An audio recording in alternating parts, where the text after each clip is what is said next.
La scuola alberghiera di Lavagna passa al villaggio del ragazzo. Il comune ha ceduto tutte le quote della società Lavagna Sviluppo. Incontro questa mattina tra l'ente diocesano e i commissari.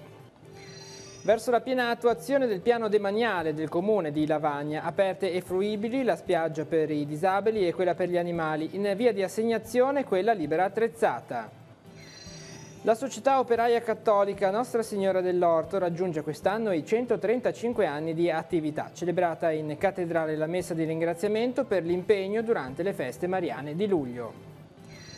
La vita della famiglia Negri raccontata in un libro scritto da Pierluigi Pezzi e Francesco Baratta. Ritrovate 38 lettere dalle quali risaltano le figure di Olga e Gigetto, fratelli di Don Nando.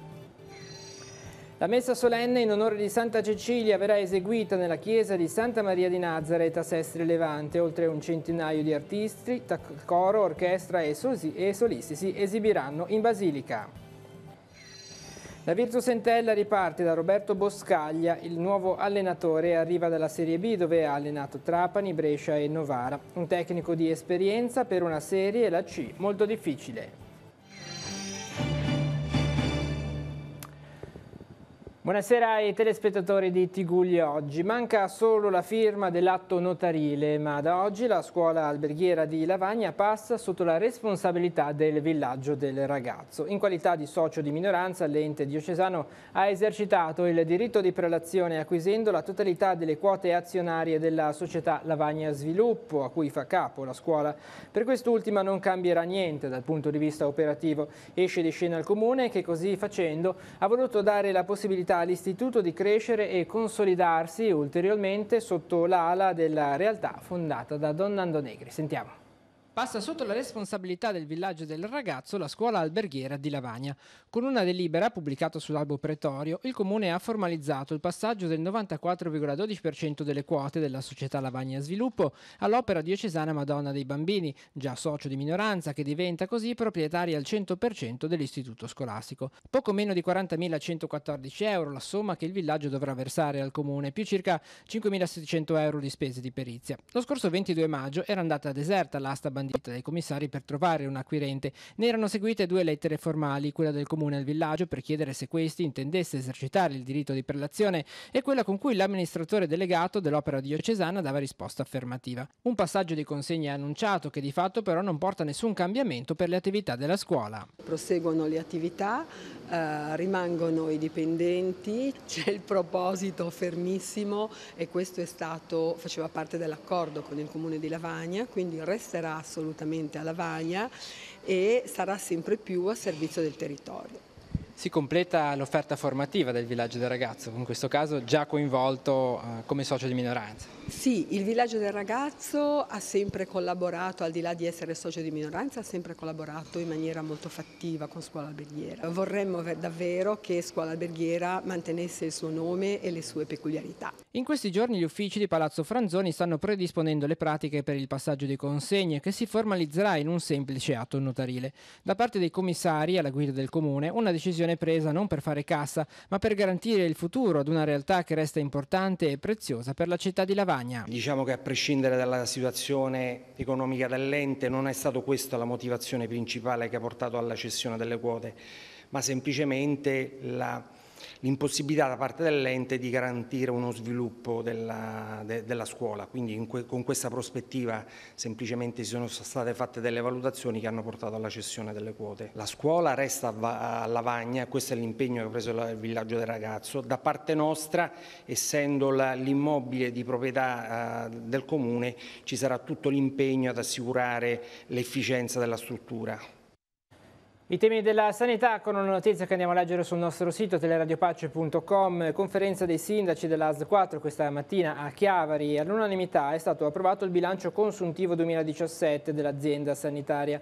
Dopodiché ha preso il via il confronto sulla rete ospedaliera del Tiguglio. Tra i punti toccati quello dell'ospedale di Sestri Levante e l'ospedaletto di Cicagna. Sulla casa della salute della Val Fontana Buona la direttrice generale della ASL Bruna Rebagliati ha assicurato che i servizi saranno mantenuti, anzi ha detto detto c'è l'intenzione di una rimodulazione studiata nell'ottica di un potenziamento.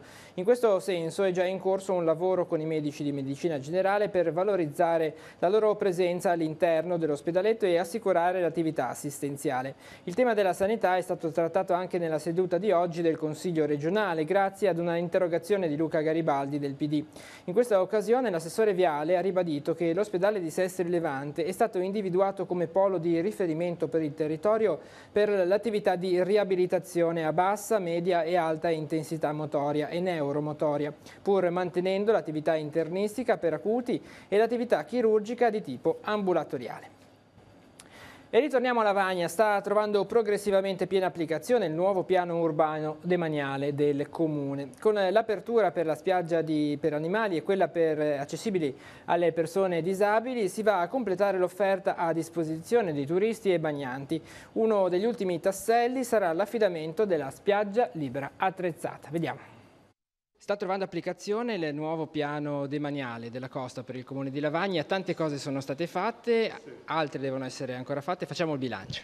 Sì, allora è stato approvato il piano, abbiamo ricevuto una osta da parte della Regione e siamo partiti con i lavori. È stata istituita la Bow Beach, che tra l'altro ha trovato un riscontro molto favorevole da parte degli utenti.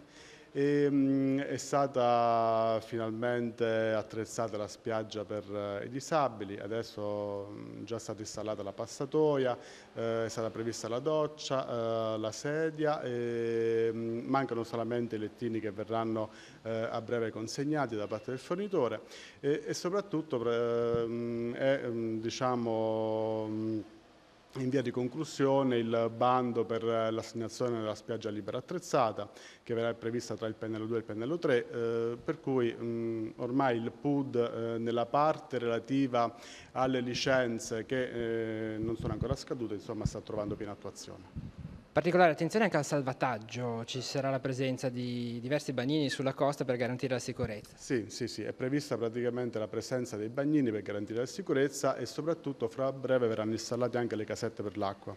È prevista una a Piazza Milano, l'altra a Caviarenelle ed è prevista una terza che deve essere collocata. Per cui stiamo cercando di fornire tutti quanti i servizi per rendere piacevole e gradevole la vacanza di coloro che sceglieranno Lavagna come sede turistica. Il litorale di Lavagna è uno dei beni preziosi della comunità che comunque garantisce anche il futuro di questa città.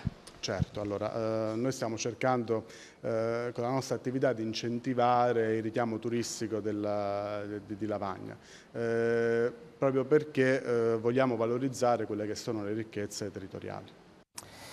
E riapre domani la piscina estiva comunale di Cicagna. La curatela, che segue il fallimento della precedente gestione, ha eseguito una gara ad evidenza pubblica per affidare la struttura per il periodo di luglio, agosto e settembre. Si è aggiudicata la gara alla società sportiva Lavagna 90. La gestione comprende il palagym, la piscina estiva e gli impianti di Parco Cavagnari. In queste settimane il Comune ha provveduto ad effettuare tutti i lavori necessari per l'avvio della nuova attività.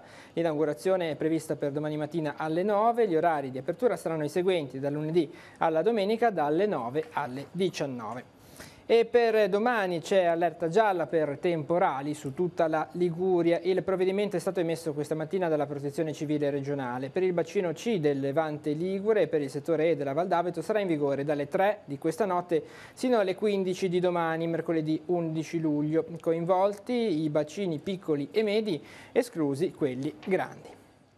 E per la cronaca, incidente traffico bloccato questa mattina in autostrada a causa di uno scontro tra un furgone e un camion sulla corsia di sorpasso. Il fatto è avvenuto intorno alle 7:30 in A12 tra Recco e Rapallo in direzione Livorno. Lo scontro è avvenuto all'interno della galleria Maggio.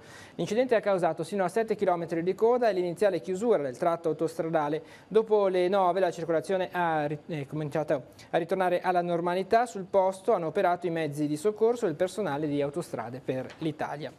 E i carabinieri di Sestri Levante hanno arrestato 2 stranieri di 34 e 41 anni per detenzione e spaccio di droga. Entrambi sono residenti a Carrara, hanno precedenti. Arrestato per essere evaso dai domiciliari anche un italiano di 56 anni residente a Lavagna, a sua volta con precedenti.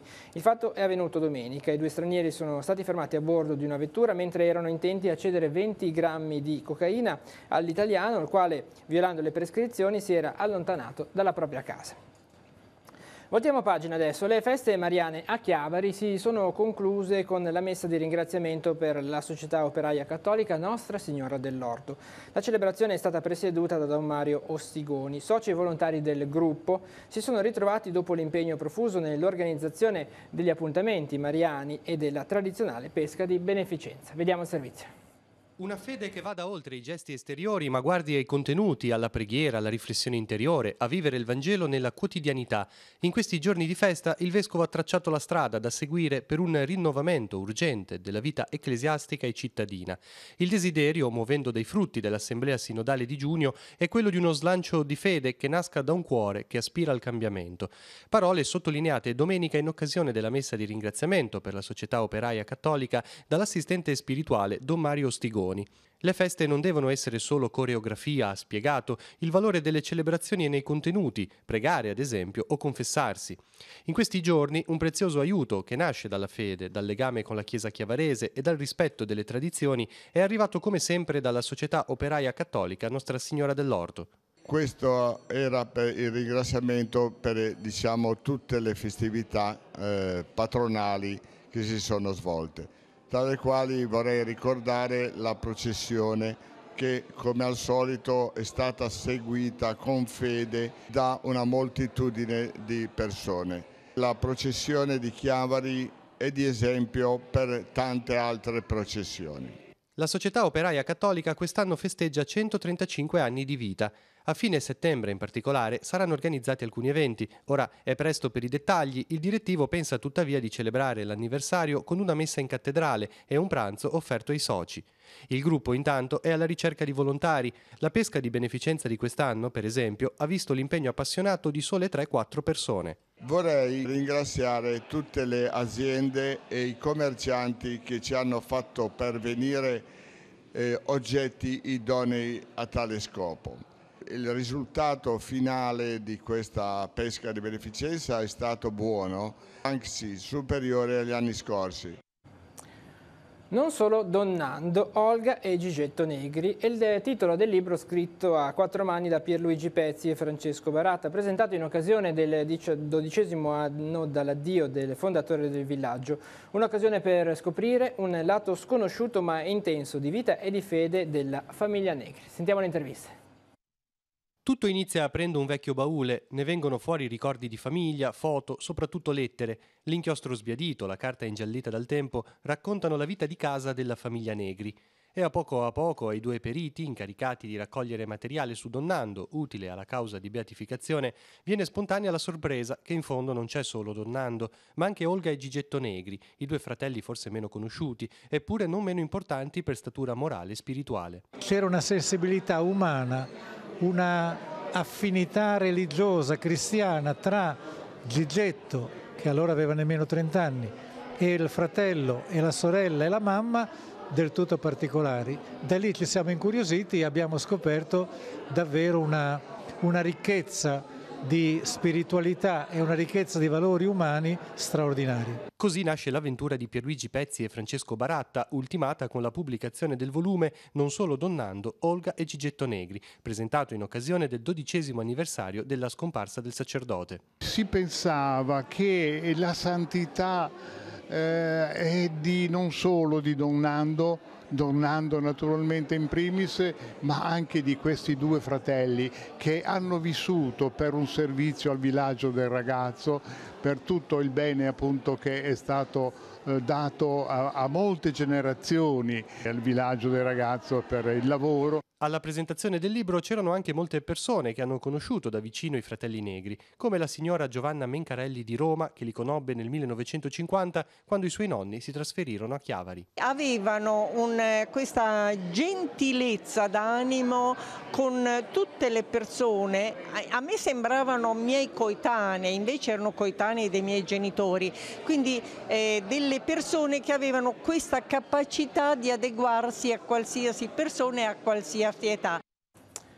Grande appuntamento musicale domani sera nella Basilica di Santa Maria di Nazareth a Sestri Levante. Alle 21:15 verrà eseguita la messa solenne in onore di Santa Cecilia, composizione del francese Charles Gounod. Un centinaio di artisti coinvolti, dall'orchestra ai solisti ai cori delle 4 parrocchie cittadine. Dirige la Gounod Chorus Orchestra il maestro Paolo Sperandio. Sentiamo.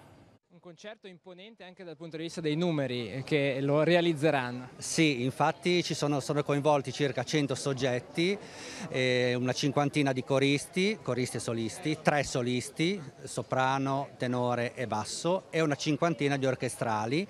L'orchestra è composta sia da professori del Carlo Felice, sia da neodiplomati, sia da allievi, non soltanto di Genova ma anche del nostro comprensorio e anche fuori regione. Quindi abbiamo voluto mettere insieme tante professionalità, varie competenze e anche diverse età. Qual è la caratteristica particolare di questo concerto? Beh, soprattutto l'armonia delle persone che lo hanno costruito. Infatti io con la mia esperienza di organista ho frequentato sostanzialmente tutti i cori di Sestri Levante, il coro Segesta, e ho proposto a ciascuno di questi cori con cui ho collaborato di realizzare insieme questo progetto. Ha avuto delle grandissime adesioni, un gruppo veramente molto affiatato, e questo dà una grande soddisfazione, al di là dell'aspetto puramente culturale e artistico. Che momento è questo anche dal punto di vista della fede, non solo artistico?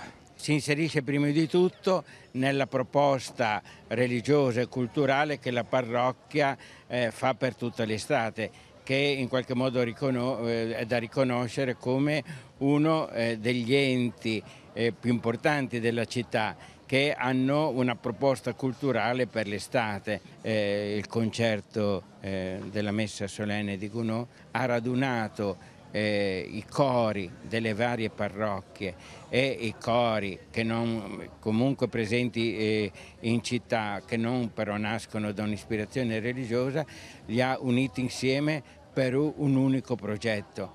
Ecco, la cosa che mi colpisce maggiormente è proprio questa, la concordia, l'armonia che si è creata tra tante persone per dare vita a questo evento. Passiamo adesso allo sport, parliamo di calcio. La Virtus Entella riparte dal nuovo allenatore Roberto Boscaglia. Il tecnico arriva dalla Serie B, dove ha allenato Trapani, Brescia e Novara. Un allenatore di esperienza per un campionato, se sarà confermata la C, molto difficile. Questa mattina la presentazione ufficiale, sentiamo. Si riparte da Roberto Boscaglia, un tecnico preparato che darà una mano all'Entella per fare che tipo di campionato? Beh, un campionato col coltello tra i denti, come è abituato a fare l'Entella. Se siamo in C vogliamo starci poco, e quindi aver scelto un mister di grande esperienza è il primo tassello di un lavoro che faremo nelle prossime settimane per arrivare anche a avere una rosa adeguata al compito, che è sicuramente ambizioso. Naturalmente, come sempre nel calcio, vincere non è mai facile, però insomma noi pensiamo a quello. Quanto cambierà l'Entella dell'anno prossimo?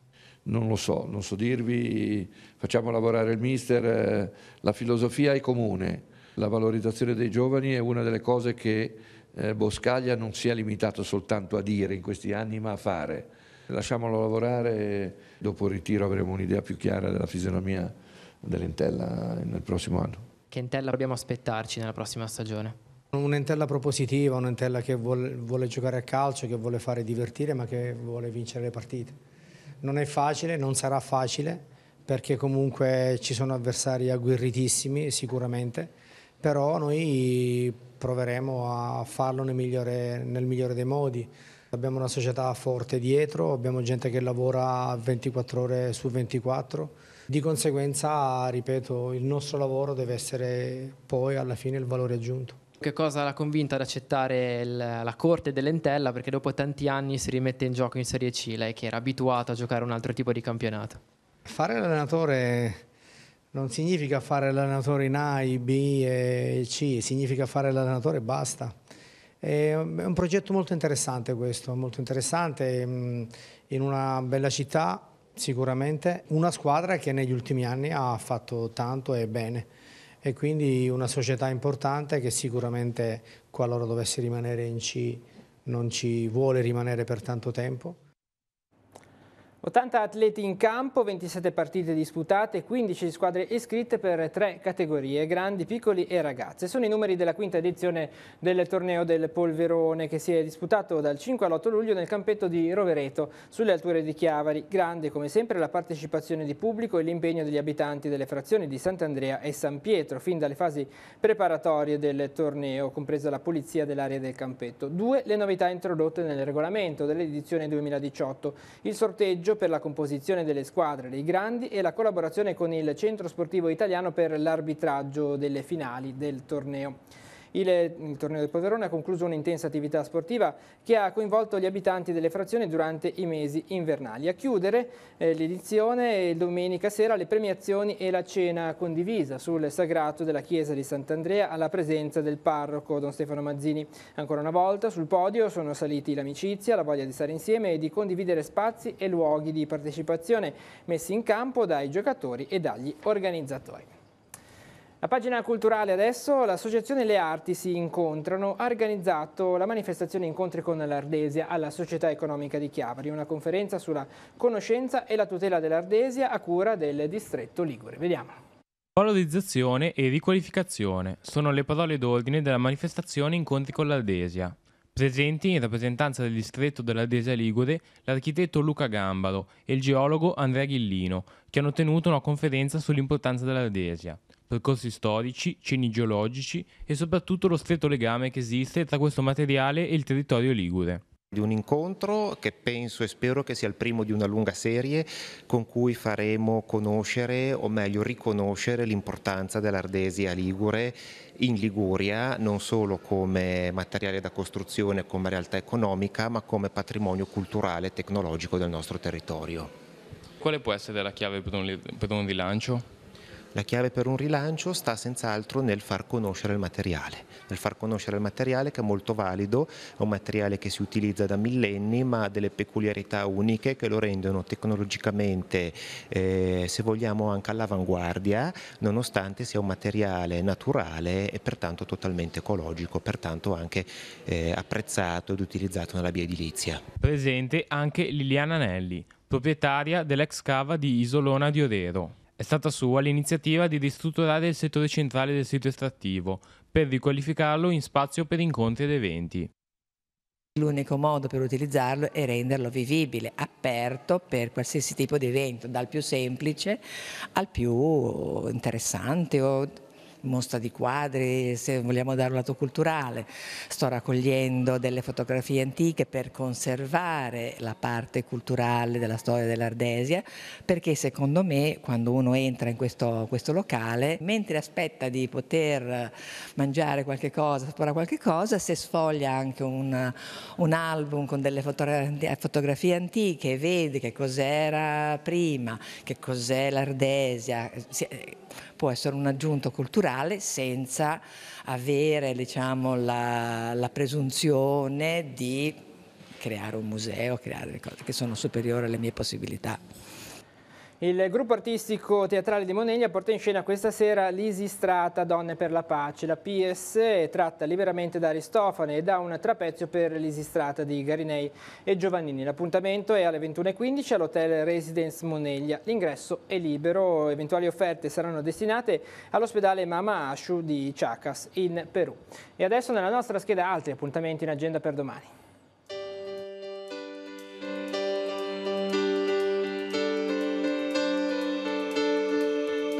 Appuntamenti in agenda per mercoledì 11 luglio.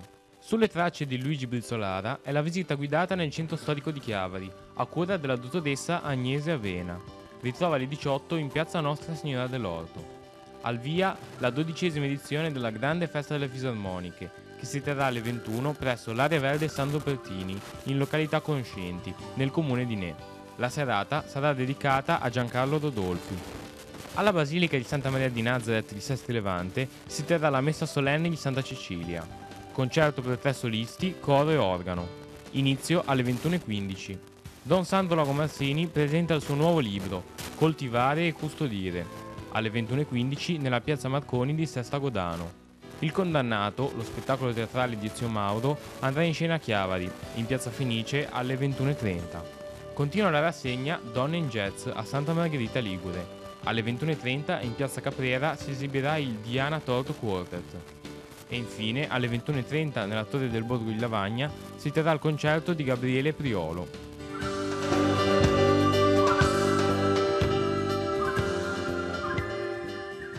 Con l'agenda di Telepace si conclude questa edizione di Tigulli Oggi. L'informazione torna domani 12:45 con la prima edizione del TG13. Tutte le notizie le trovate sul nostro sito teleradiopace.com. Grazie per essere stati con noi e buon proseguimento di serata.